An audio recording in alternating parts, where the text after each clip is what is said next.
todos.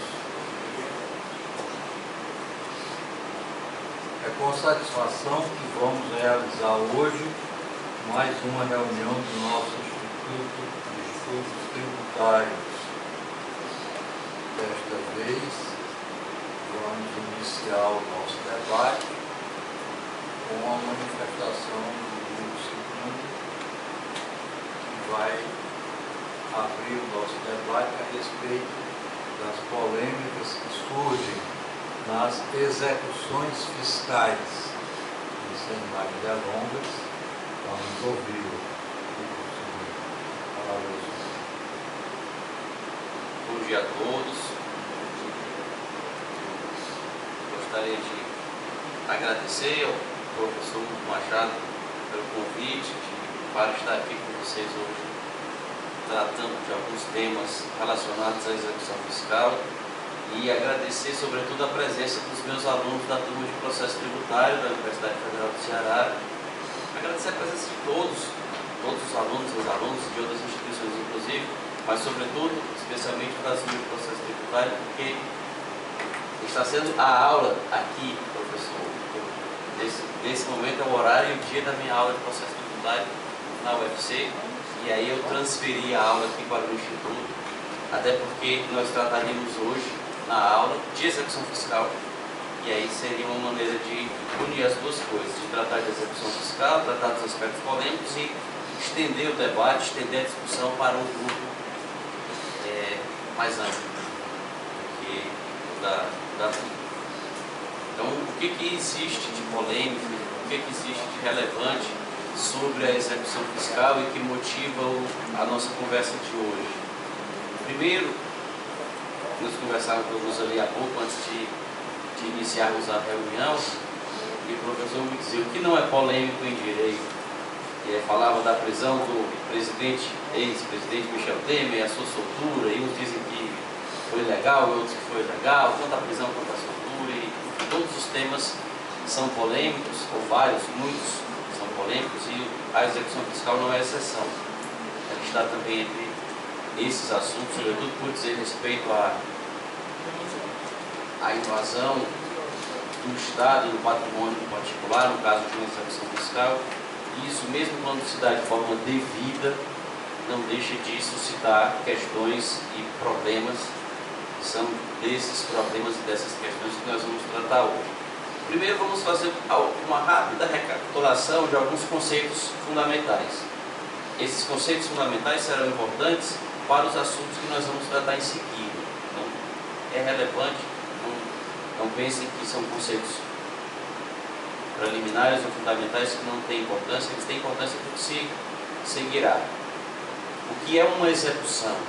Então, nós precisamos lembrar o que é a jurisdição, a função do Estado exercida pelos órgãos do Poder Judiciário, que consiste em dizer o direito, no caso concreto, e em última instância, efetivando-o, se for o caso, se necessário for.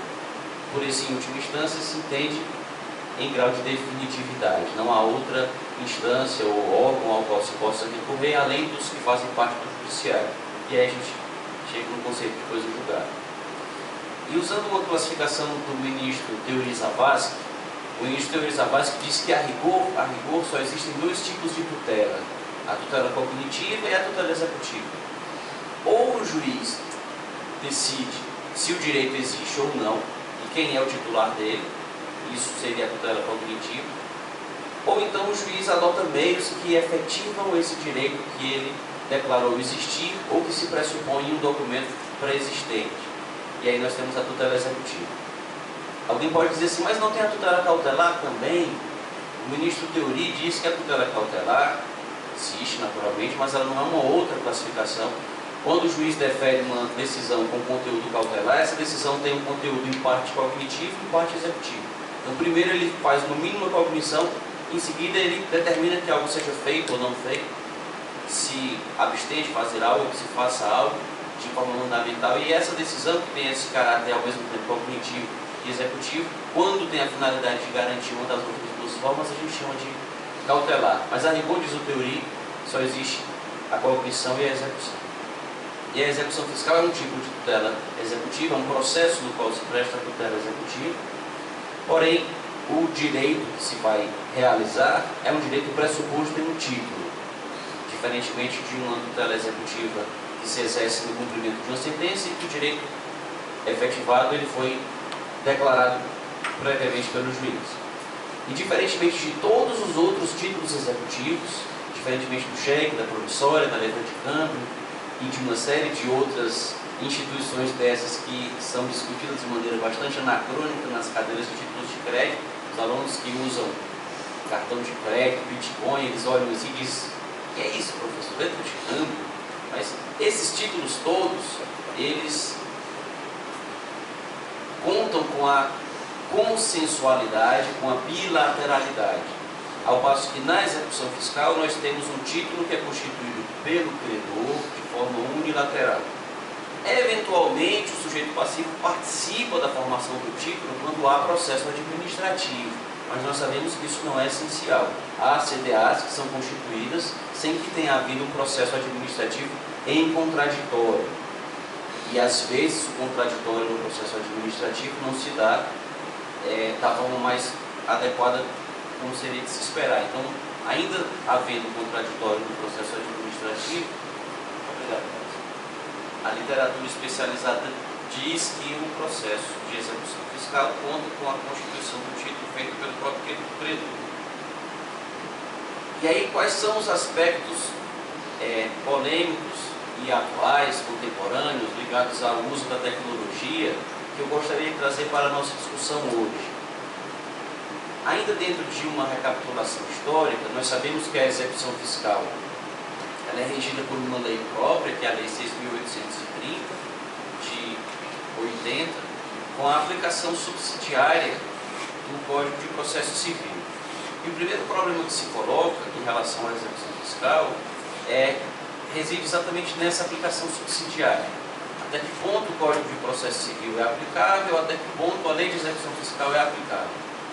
Uma questão que pode parecer muito simples, porque se resolve por aqueles clássicos critérios indicados pelo Norberto Bobbio, naquele livrinho que todos estudamos, pelo qual todos estudamos quando entramos na faculdade de Teoria do Ordenamento Jurídico, critério da especialidade. Se a Lei de Execução Fiscal é mais específica, as suas disposições serão aplicáveis à execução fiscal. Porém, se no CPC houver disposições aplicáveis de maneira subsidiária, porque a Lei de Execução Fiscal é omissa, aplica-se o CPC. Mas nós sabemos que essa solução ela não é fácil, porque se a Fazenda Pública foi contrária à aplicação ao processo tributário das reformas pelas quais passou o CPC, quando foi reformado no processo de conhecimento dos anos 90, quando se criaram figuras como a ação monitória, a tutela antecipada, novo regime jurídico do agravo, essas figuras foram questionadas em sua aplicabilidade ao processo tributário, porque a Fazenda Pública teria uma natureza diferenciada. Quando depois nós tivemos uma reforma, uma onda de reformas, uma segunda onda de reformas, no CPC revogado, que alcançou o livro que tratava do processo cautelar, para, por exemplo, garantir uma fungibilidade na tutela antecipada, entre tutela antecipada com caráter antecipatório e com caráter cautelar. De novo, houve uma insurgência no plano da doutrina e da jurisprudência de que isso não seria aplicável à Fazenda Pública. Quando a onda reformadora chegou ao processo de execução, o discurso que os órgãos de defesa judicial da Fazenda Pública passaram a adotar foi o discurso inverso, que essa reforma se aplica à Fazenda Pública, mesmo ela tendo uma lei específica para disciplinar o processo de execução. E o argumento era o da teoria do diálogo das fontes, de que se a finalidade da Lei de Execução Fiscal é dar um tratamento mais benéfico para a Fazenda Pública, se hoje nós encontramos esse tratamento mais benéfico no Código de Processo Civil, é ele que deve ser aplicável, mesmo que a Lei de Execução Fiscal tenha uma disposição mais específica. Seria uma doutrina que teria aplicabilidade no processo consumerista, porque no âmbito do direito do consumidor nós tínhamos um Código de Defesa do Consumidor que era mais benéfico para o consumidor do que o Código Civil de 16, o Código Civil de Cláusula de Evitável, mas com o advento do Código Civil, que já nem é mais tão novo, mas novo em comparação ao de pré-jubilado, com o novo Código Civil, o novo Código Civil passou a ter disposições mais benéficas para o consumidor do que o próprio Código de Defesa do Consumidor. Então nós teríamos uma situação anacrônica de aplicar o Código de Defesa do Consumidor contra o consumidor, e aí por isso, como a Constituição determina a proteção do consumidor, seria uma solução que ainda estaria fiel aos critérios do Norberto Bobbio, mas nós iríamos para aquele critério mais importante, que é o hierárquico. Como a Constituição é superior a todas as outras normas e ela determina a proteção do consumidor, seria aplicável entre o Código Civil e o Código de Defesa do Consumidor aquele que fosse mais benéfico ao consumidor. Isso levou a Fazenda a defender que ela possui uma posição de hipossuficiência, assim como o consumidor, assim como o idoso, assim como a criança e o adolescente, e uma série de outras figuras, minorias ou grupos vulneráveis, que o ordenamento jurídico dá um tratamento mais favorável para eles. A Fazenda Pública se equiparou a essas minorias e grupos vulneráveis para dizer que ela deveria ter o mesmo tratamento. Entre o CPC e a lei de execução, aplicar-se-ia a disposição a ela mais benéfica. Isso que eu estou falando para vocês não é recente, isso data do final da década, dos primeiros anos do século XXI, e levou o professor James Marins a escrever um livro, cuja leitura lhes recomendo a todos, que se chama Defesa e Vulnerabilidade do Contribuinte. O livro é editado em 2009 pela editora Dialética. Como essa editora não existe mais, é um livro de difícil acesso, ele só é encontrado em secos. Eu andei emprestando esse livro para alguns orientandos e sempre que eu empresto, eu faço, é um empréstimo, professor, com ônus. Eu digo que tem que me devolver digitalizado em PDF. Além de digitalizar, além de devolver o livro impresso, óbvio, tem que devolver também entregando um arquivo em PDF com o livro todo digitalizado. E se não me falha a memória, eu tenho esse livro em PDF digitalizado por conta de um desses empréstimos. Mas, de qualquer forma, é um livro cuja leitura vale a pena, porque ele procura desconstruir essa ideia de que haveria essa vulnerabilidade equiparável à das crianças, à dos idosos e à dos consumidores e, enfim, demais grupos vulneráveis. Mas eu gostaria de, feita essa rápida introdução sobre o que é a execução fiscal, para que ela serve, para buscar a efetividade do crédito público, a satisfação do crédito público, mas dentro, respeitado o devido processo legal, aí podemos passar para os aspectos mais atuais, que dizem respeito ao uso da tecnologia e ao uso de métodos alternativos, complementares ou auxiliares na satisfação do crédito público. E aí nós podemos recuar até o começo do ano passado, quando foi editada a Lei 13.606. A Lei 13.606 trouxe várias alterações. A finalidade básica dela era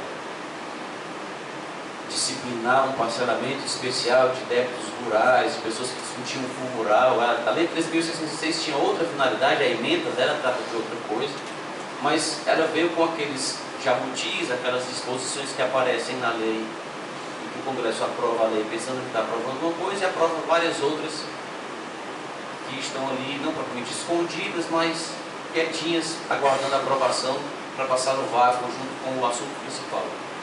E, dentre essas disposições, estavam alguns artigos que alteram a Lei Geral de Parcelamento, mas que não tratam de parcelamento também, tratam de assuntos ligados à execução fiscal.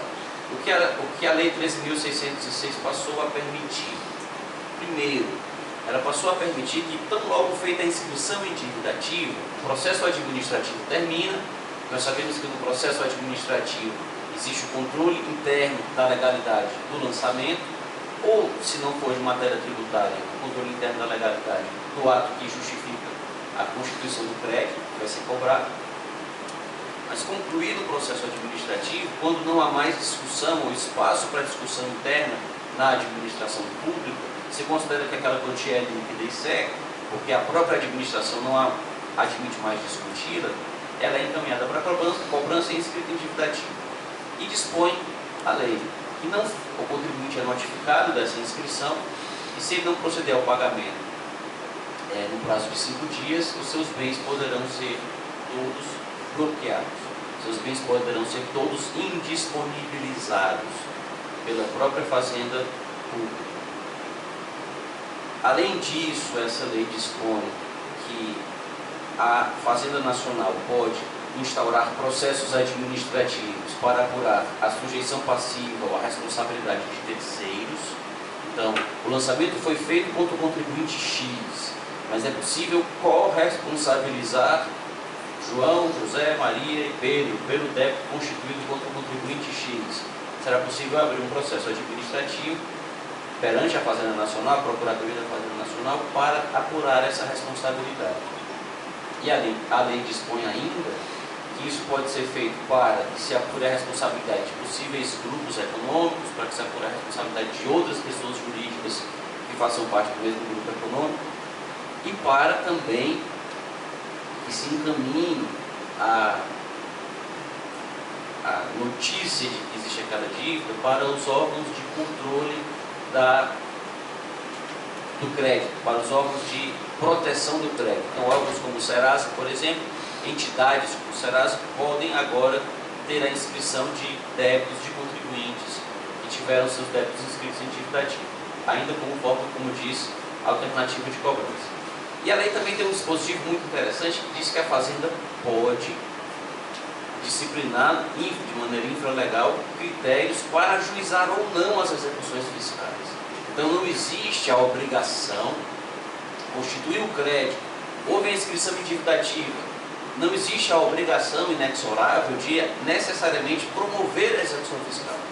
A execução fiscal pode não ser promovida, o que não significa perdoar o crédito, não significa que o valor não vai ser cobrado, ele apenas não vai ser cobrado executivamente. E a lei deixa bastante aberta a hipótese de quando isso vai acontecer ou não, as hipóteses de que isso acontecerá ou não. No passado, professor, nós tínhamos apenas aquele caso de débitos de pequeno valor, se faziam estudos, inicialmente se chegou a um valor de 10 mil reais, esse valor depois foi majorado para 20 mil, então execuções até esse valor não eram promovidas.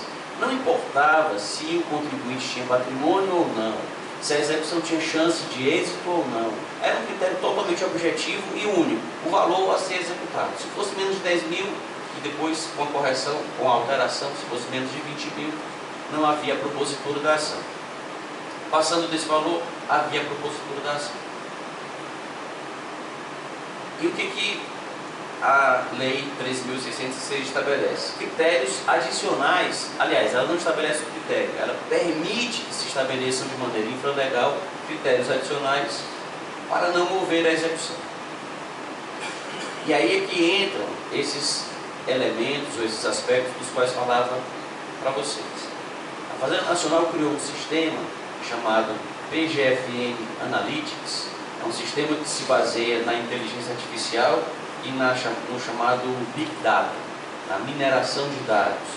O sistema usa uma quantidade imensa de informações disponíveis na internet, disponíveis nos bancos de dados da Receita Federal, alimentados pelas próprias declarações de imposto de renda dos contribuintes e de todos aqueles que com eles se relacionam.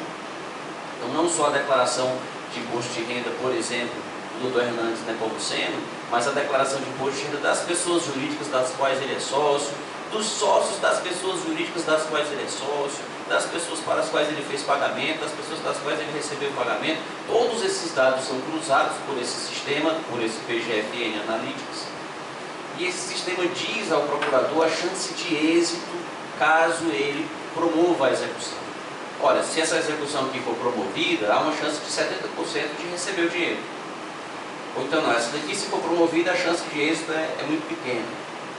Porque tanto o patrimônio do devedor é baixo, é insignificante, ou o patrimônio também das pessoas com as quais ele se relaciona, que poderiam ser responsabilizadas, também é um patrimônio de pequena significação. Ou então não, esse contribuinte aqui tem um patrimônio significativo e além disso, ele é sócio de algumas empresas que têm um patrimônio significativo também, pode aqui eventualmente estar configurado em um grupo econômico e essa pessoa jurídica não vai ter patrimônio, mas as outras têm. Essa daqui, o patrimônio dela até diminuiu nos últimos tempos, mas as outras o patrimônio aumentou. Quem sabe que a gente não está diante de uma simulação, está diante de uma fraude contra credores, então vamos eventualmente buscar responsabilizar outras pessoas para satisfazer o crédito. Então esse sistema, esse PGFN PGFN Analytics, está sendo usado juntamente com essa outra permissão de se instaurarem processos administrativos para responsabilizar terceiros, não só o próprio devedor contra o qual o lançamento já foi feito, para que execuções sejam promovidas de maneira cirúrgica. Então a PGFN tem trabalhado menos, mas tem recebido mais, porque ela tem movido execuções contra contribuintes que realmente têm uma maior chance de pagar ou adquirir o valor executado. E aí os senhores podem perguntar, e os outros? E os que não são executados? Os que não são executados têm o valor tem as dívidas objeto de protesto. E isso, inclusive, há pouco tempo eu recebi uma mensagem um tanto indignada do professor Luiz Dias Martins Filho, membro aqui do Instituto, hoje circunstancialmente não está presente, infelizmente, mas o Luiz inconformado, porque dizia que alguns, isso ele se reportava ao município de Fortaleza, que adota um procedimento análogo, que alguns contribuintes não eram executados, porque os valores eram pequenos, e tinham a dívida protestada. E o que eles pagavam, eles como devedores, pagavam ao cartório de protesto, quando iam pagar a dívida, tinham que pagar também as custas inerentes ao uso do cartório de protesto, era mais do que a própria dívida. Então, às vezes, um pequeno comerciante, um pequeno prestador de serviço, um cabeleireiro, um borracheiro, um mecânico, que tinha uma dívida de ISS, por exemplo, de IPTU, tinha a dívida protestada pelo município, ia até o cartório para tirar o protesto, pagava a dívida, e o que tinha de emolumentos para pagar por conta do protesto era mais do que a própria dívida. E, de acordo com o Dr. Luiz, isso parecia a ele desproporcional. Mas os outros contribuintes, como dizia, o fisco não perdoa a dívida, ele vai adotar esses métodos alternativos de cobrança, que consistem no protesto, que embora nós possamos discutir no plano acadêmico a sua validade, porque seria uma forma de sanção política, mas o Supremo Tribunal Federal, como nós sabemos, já declarou a validade do uso do protesto da certidão de dívida ativa. Então, a CDA pode ser objeto de protesto, de acordo com o STF. E também a remessa dos valores para esses órgãos de proteção ao crédito. Com relação a esses órgãos de proteção ao crédito, eu gostaria de lançar aqui apenas uma reflexão para os senhores. Eu não vou dizer algo, como aliás tudo que eu disse até agora não foi, peremptório, que é assim, mas apenas para a reflexão, para que pensem se realmente isso que eu vou dizer procede. Parece algo anacrônico, há algo estranho em usar os cadastros de proteção de crédito, os órgãos, os registros de proteção de crédito, para a cobrança da dívida tributária. E o professor Hugo fala isso há muito tempo, e lendo recentemente um livro de um historiador americano chamado Charles Adams, Para o Bem e para o Mal, a influência do tributo no curso da civilização. E o Charles Adams diz o seguinte: a gente só usa a palavra crédito para falar do tributo, crédito tributário, como uma derivação linguística, de algum modo até com uma certa generosidade, ou talvez isso seja proposital pelo uso pela fazenda pública. Porque não é de crédito que se está cogitando aí, se nós formos para a origem etimológica da palavra. Quando a gente fala assim, esse sujeito aí, comigo ele não tem crédito nenhum. Ou, eu vou lhe dar um crédito para que você dê credibilidade a ele. A palavra crédito está ligada à raiz acreditar, que a pessoa vai fazer o que prometeu. Então, quando alguém tem crédito ou não tem crédito na prática, é porque a pessoa tem palavra. Ela foi comprar a prazo, disse que pagava em 30 dias, quando chegou nos 30 dias ela não pagou. Então ela não tem palavra. Por isso é que esses órgãos precisam proteger os outros daqueles que não têm palavra, não têm crédito. No caso do crédito tributário, não é a palavra do contribuinte que o obriga, é a lei, a obrigação é ex lege. Está lá no artigo 3º do CTN, prestação pecuniária compulsória, não decorre da vontade, não decorre do crédito, ou de ter o fisco acreditado no contribuinte. O contribuinte paga porque a lei manda. Então, às vezes, é alguém que tem crédito, no sentido de que se ele prometeu, ele cumpriu, ou ele vai cumprir. Ele não pagou o tributo porque ele considerou que não era devido. Não conseguiu suspender a exigibilidade por alguma razão, porque não tinha bens para garantir, ou porque os bens não foram aceitos pela fazenda e ele não pôde depositar em dinheiro o valor. mas ele tem crédito.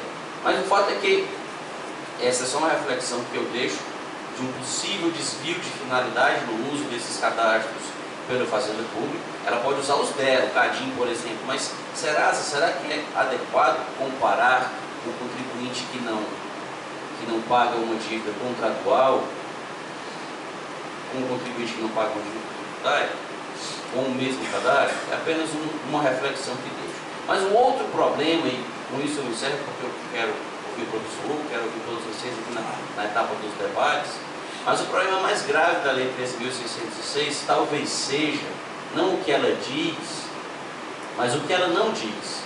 Porque a Lei 13.606 deixa quase tudo a critério do legislador infralegal. Então, pode haver um processo administrativo para apuração de responsabilidade de terceiros, pode haver a remessa do crédito tributário para inscrição nos cadastros de proteção de crédito, pode haver a propositura ou não das execuções fiscais conforme a análise da viabilidade do seu adimplemento a critério da legislação infraconstitucional. E o que fez a legislação infralegal? E o que fez essa legislação?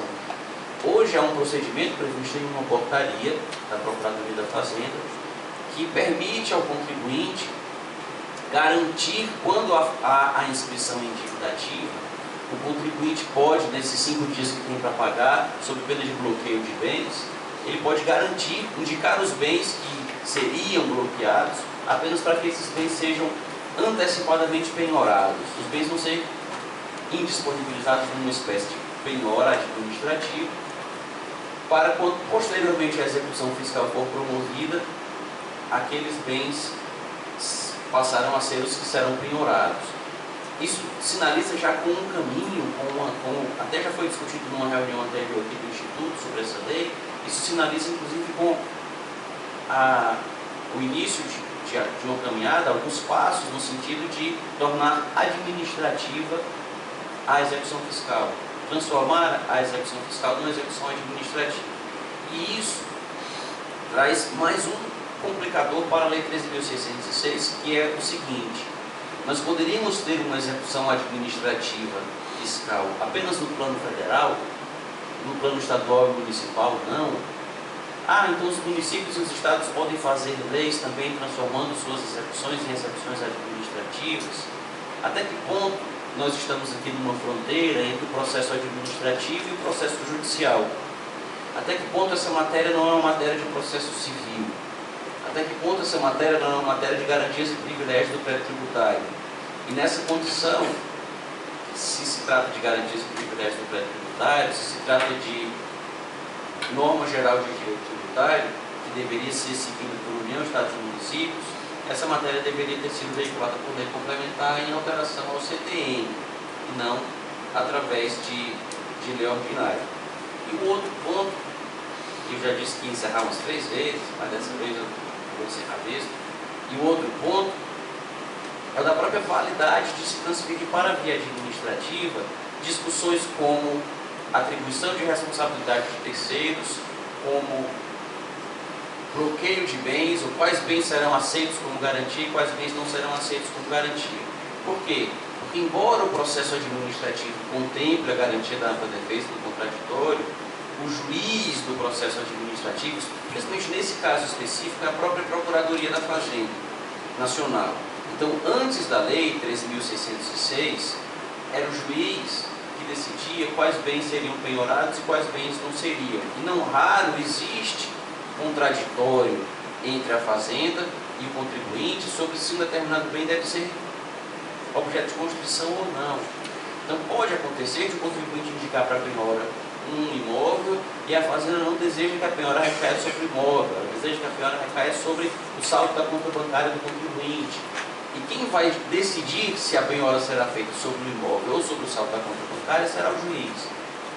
No trâmite da Lei 13.606, em que a penhora é antecipada para esse momento pré-executivo, a decisão sobre se será a conta bancária ou o imóvel será do próprio procurador, que é expedir ao juiz. A mesma coisa acontece com a responsabilização de terceiros. Então, existe um grupo econômico e ou barra familiar. E eu não sei até que ponto na língua portuguesa o que significa essa expressão e barra ou. Grupo econômico e ou familiar. E aí existem 3 ou 4 pessoas jurídicas que são de sócios diferentes, mas que são da mesma família, e pelo fato de terem o mesmo sobrenome, o patrimônio de alguns desses sócios responderá pela dívida de outros. Não quero dizer que a fazenda não tenha razão na sua pretensão, ela talvez até tenha, mas talvez quem deva julgar se ela tem razão ou não seja ela própria, mas um juiz, antes de se proceder à penhora dos bens desses terceiros. E aí alguém pode dizer, mas o processo administrativo não pode ser feito já alojando no polo passivo alguém além do contribuinte? Pode.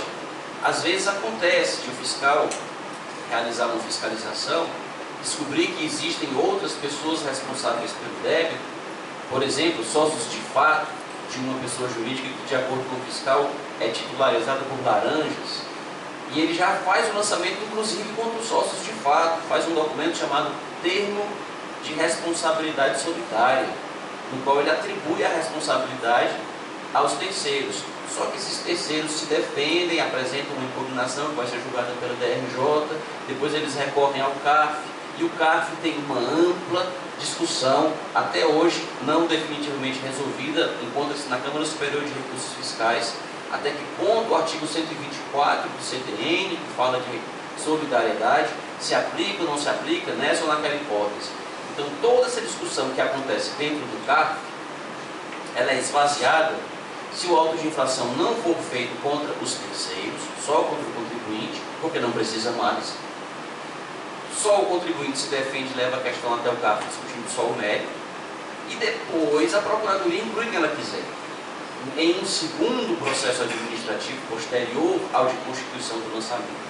E nesse segundo processo em que ela inclui quem ela quiser, ela já vai colocar o nome desses terceiros na CDA, e esses terceiros é que terão, de acordo com o STJ, o ônus da prova em juízo, se quiserem judicializar a discussão, de que eles não são responsáveis. E aí, voltando para o que dizia antes dos métodos alternativos, também o protesto vai poder acontecer com o nome dos terceiros. Também os terceiros, quando, em vez de executar, porque o PGFN Analytics imputou uma pequena chance de êxito para a execução. Então não vamos executar, vamos encaminhar para protesto, ou para o Serasa. Se o terceiro, nesse processo administrativo feito pela própria Fazenda, teve o seu nome alojado na CDA, poderá ser feito protesto também, colocando-o como devedor.